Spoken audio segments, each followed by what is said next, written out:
안녕하세요. 코비세민입니다. 신종 코로나 바이러스가 다시 기승을 부리고 있다고 하는데요. 마스크를 꼼꼼히 착용하고 방역 수칙을 잘 따라서 슬기롭게 예방해야겠습니다. 그럼 코인 위클리 14회를 바로 시작해 보도록 하겠습니다. 구독, 좋아요 부탁드릴게요.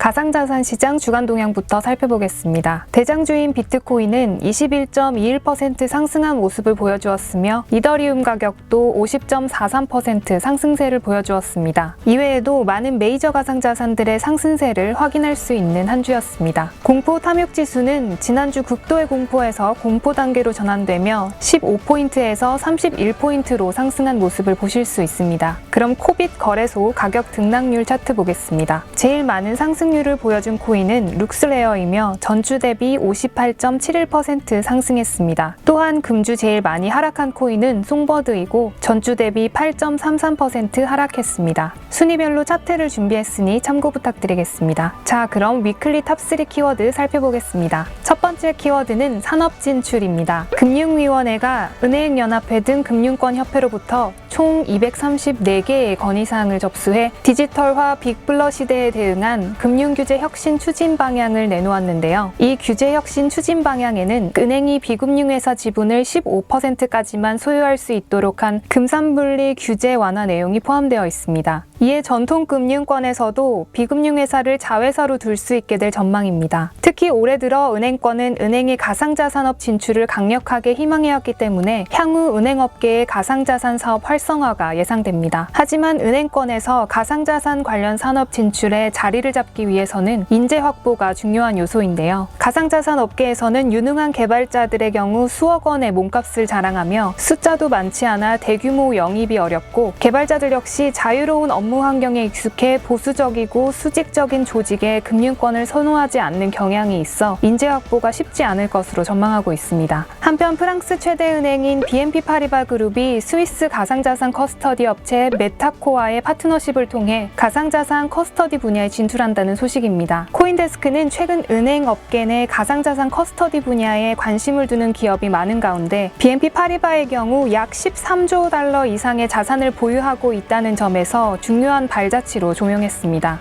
가상자산 커스터디 분야에 대한 BNP 파리바의 움직임은 지난 2020년 한 차례 주목받은 바 있는데요. 지난 2020년 10월 BNP 파리바는 증권형 가상자산 이체 개념 증명을 진행하며 증권형 토큰의 적법한 전송 가능 여부를 확인했습니다. 은행들의 가상자산 진출은 점차 활발해지는 추세로 BNP 파리바 이외에도 뉴욕 멜른 은행, US 뱅코프 등이 가상자산 커스터디 분야에 출사표를 던진 상태입니다. 두 번째 키워드 가상자산 정책입니다. 최근 정부가 발표한 민생안전 정책 중 청년 특례 프로그램이 소위 B2로 손해를 본 청년층의 대출을 탕감해주는 것이 아니냐는 지적을 받고 있는데요. 금융사의 책임을 전가하는 것이라는 우려와 함께 청년, 취약계층의 재기를 빌미로 모럴 해저드를 유발하는 것이며 역차별 등 부작용에 대한 비판이 쏟아지고 있습니다. 이에 정부는 지난 18일 예정에 없던 긴급 브리핑을 열며 앞서 발표한 해당 제도의 취지는 투자 손실 등 애로가 큰 저신용 청년들이 신속하게 재기할 수 있도록 하기 위함이라며 대출 만기를 연장하고 금리를 일부 낮춰 채권의 일체가 부실화되는 것을 막는 제도라고 설명했습니다. 또한 원금 탕감 조치는 어떠한 상황에서도 지원되지 않는다고 전했는데요. 국민 세금이 활용될 수 있는 민감한 문제인 만큼 좀 더 세심하게 전달하고 적극적인 공감대 조성과 국민을 설득하는 노력이 필요하다는 평가도 이어지고 있습니다. 한편 과학기술정보통신부는 그간 신규 가상자산 사업자의 시장 진입을 가로막았던 제도 공백을 해소하기 위해 정보보호관리체계 ISMS 예비인증을 도입하는 내용으로 고시를 개정해 21일부터 시행한다는 소식입니다. ISMS는 기업이 주요 정보자산 보호를 위해 구축 운영 중인 정보보호관리체계가 인증 기준에 적합한지를 인증하는 제도인데요. 가상자산 사업자는 특정 금융거래 정보의 보고 및 이용 등에 관한 법률에 따라 ISMS 인증 등의 신고 요건을 갖춰 금융정보분석원에 신고 수리된 경우에만 영업할 수 있었습니다. 하지만 ISMS 인증 취득을 위해서는 최소 2개월 이상 서비스 운영 실적이 필요한데요. 그래서 사실상 두 제도 간 상충으로 신규 가상자산 사업자의 진입이 불가능하지만 고시 개정을 통해 이 상황이 해소될 예정입니다. 마지막 키워드는 자율규제입니다. 일본 가상자산 산업 규제는 자율규제 시스템이 주요 특징으로 꼽히는데요. 이러한 자율규제 시스템이 최근 정부 당국의 강한 불만과 비판을 받았다는 소식입니다. 7월 5일 기준 기준 가상자산 기업 23곳이 가입한 일본 가상자산거래업 협회인 JVCEA는 2018년 금융청으로부터 자금결제법상 자율규제기구로 인정받아 거래소 운영에 대한 관리와 가상자산 상장 심사를 맡아왔는데요. 파이낸셜 타임즈가 입수한 두 차례의 JVCEA 이사회 의사록에 따르면 JVCEA는 지난해 연말 금융청으로부터 논의 과정과 의사결정 과정, 이사회 구성원의 의무 등에 대해 명확하지 않다며 경고를 받았습니다.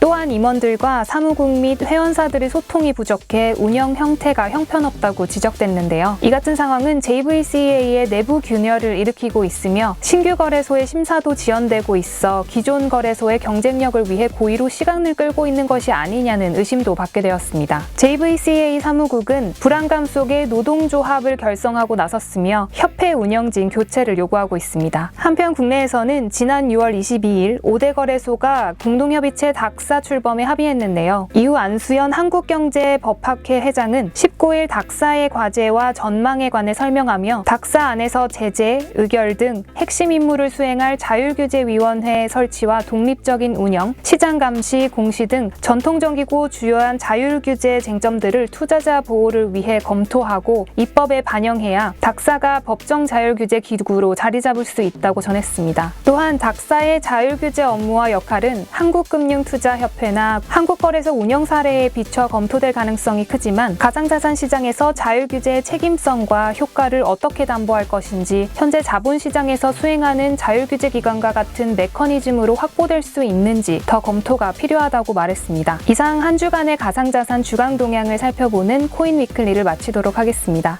감사합니다.